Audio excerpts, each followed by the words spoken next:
Hello everyone, and welcome back to the Fluctus channel.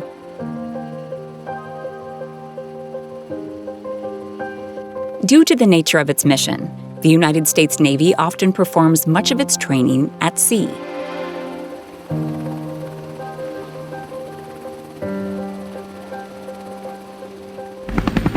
One good example is Operation Black Dart.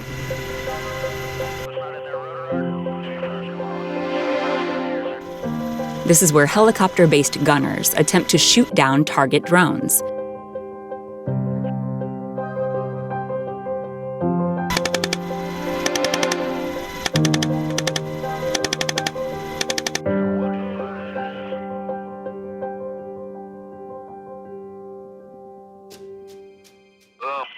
Splash.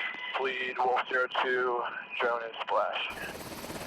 Such live-fire exercises are essential to familiarize military personnel with various weapons and tactics, and are well-suited to being performed in the open ocean.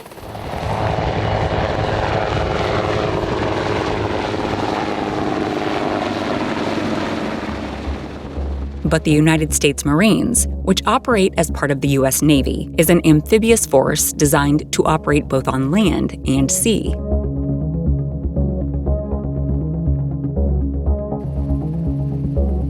However, these men and women can sometimes go months at a time without going ashore. This means the Marine Corps must develop a special method to conduct land-based training while still aboard the ship.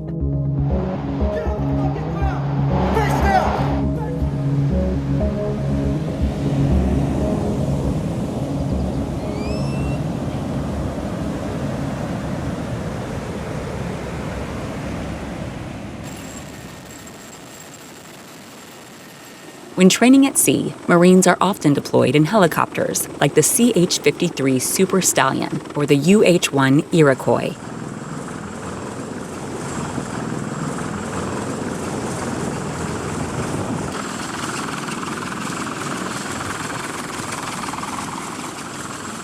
These large-scale aircraft provide the perfect platform for weapons training. However, since Marines are also tasked with ground-based operations, it's imperative that they find ways to train for such insertions. That's where ship-based live-fire exercises come in.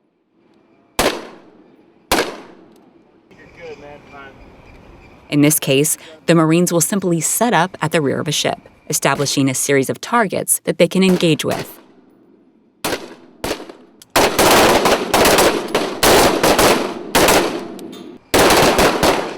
As the only thing behind the targets is open water, the Marines are free to practice with various weapons without worrying about stray bullets causing unexpected damage.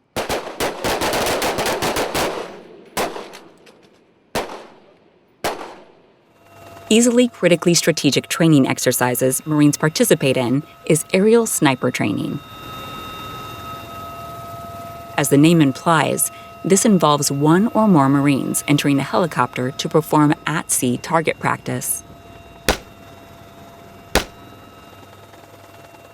Marine Corps Scout Snipers are selected by their battalion to join a special Scout Sniper platoon. But first, they need to earn the rank of Lance Corporal and complete an approved course. Performing various drills aboard a moving helicopter is an excellent way for these snipers to practice surveillance and targeting.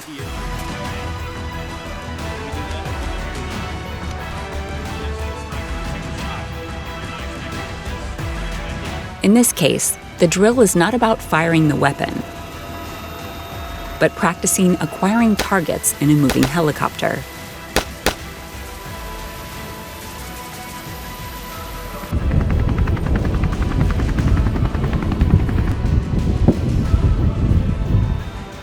Again, helicopters play a large part in helping Marines accomplish their various missions. Of course, each type of mission will require aircraft with very different capabilities.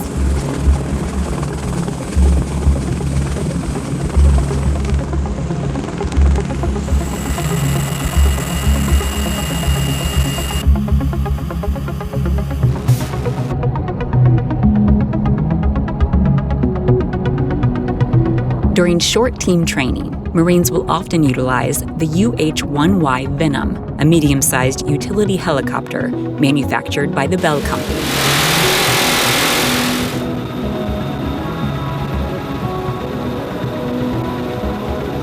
The UH-1Y was first introduced in 2008 and was designed specifically for use by the U.S. Marine Corps.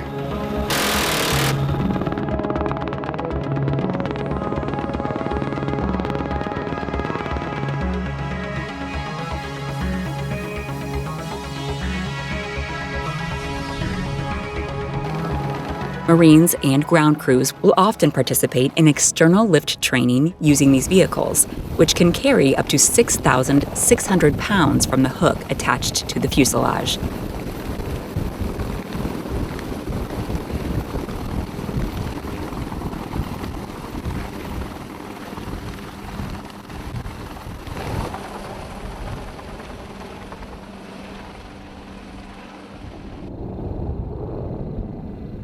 With its small size and a maximum speed of nearly 190 miles per hour, the Venom is ideal for moving equipment and ammunition around the battlefield.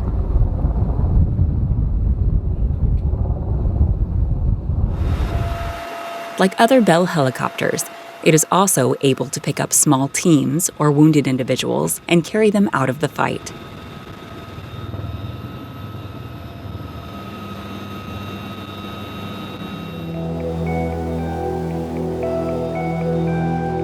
Another aircraft that has proved incredibly useful to the Marine Corps is the AH-1Z Viper attack helicopter.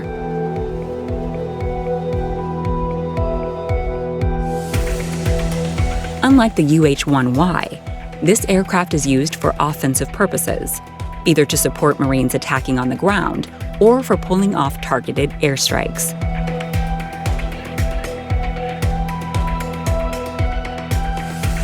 Vipers first entered service in 2010 and have proven themselves highly effective tools in many different theaters. The Viper is 58 feet long and bristling with weapons.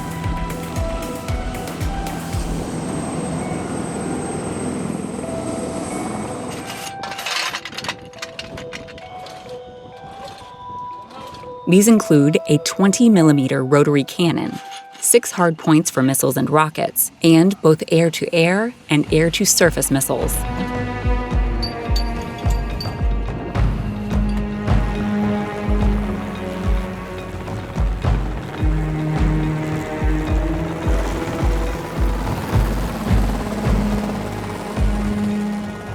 The AH-1Z is incredibly swift, moving at speeds of up to 250 miles per hour when the situation calls for it.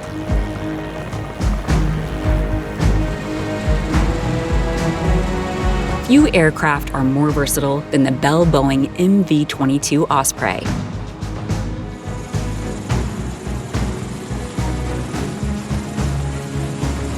This vertical takeoff and landing craft is part helicopter and part airplane. It is often used for marine insertion and extraction during both exercises and real-life situations.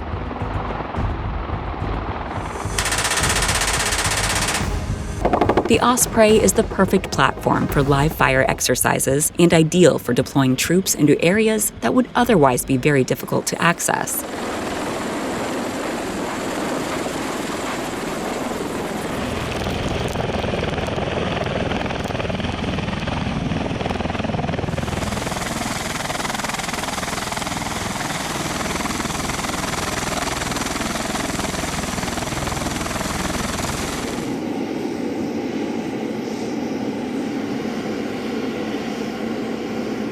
Their wings are fully rotational, becoming parallel with the fuselage when the aircraft is on the ground. This allows them to be more easily stored aboard the ship.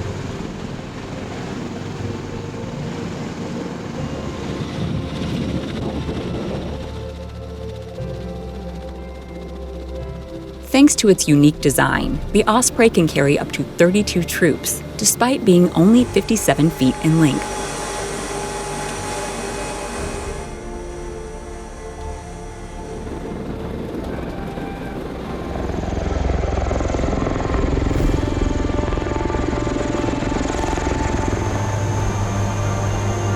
It is extremely versatile and much faster than a standard helicopter, reaching speeds of up to 315 miles per hour. As far as Marine aircraft go, the MV-22 is a one-of-a-kind tool.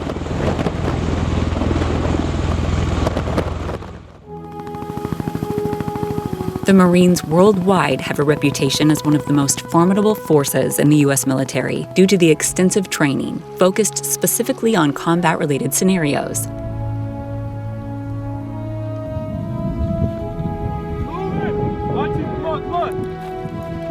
Since so much of their job often requires fast insertion and extraction, it's imperative that Marines practice fast rope training.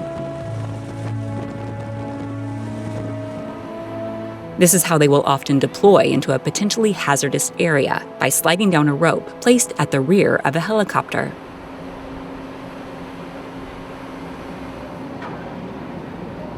Thanks to the large elevator platforms on the sides of aircraft carriers, Marines can practice this drill without having to actually go in the air.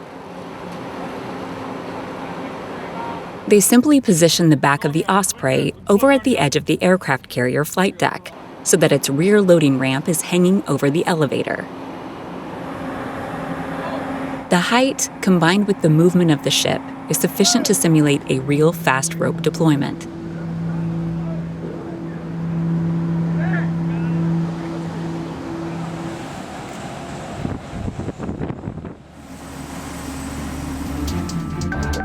Another important combat training exercise for Marines is known as hoist or evacuation training. This is essential to removing injured Marines from potentially dangerous situations. Troops on the ground will first deploy a foldable stretcher, then place a mannequin atop in order to simulate an injured Marine.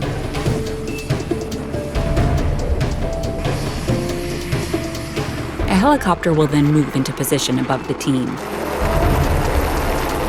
A hoist is then deployed, allowing the stretcher to be pulled up into the helicopter without it needing to touch down. The team on the ground will help steady the stretcher using a line, keeping it level so as to protect the injured person from falling out.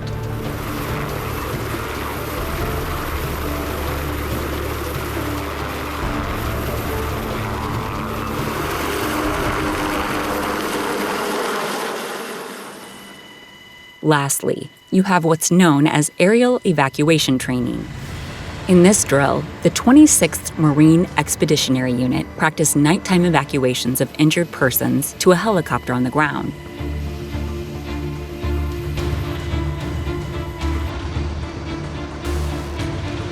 Such a procedure would proceed with a personnel evaluation similar to the one seen here. Fractured and broken off to the side.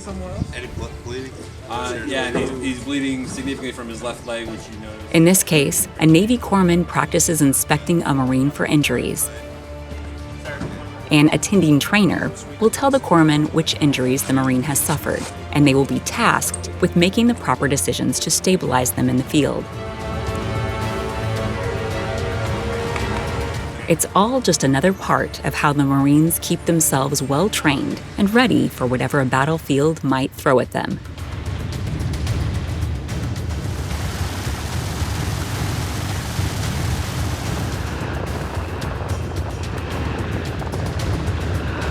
That's the end of this video. I hope you enjoyed it.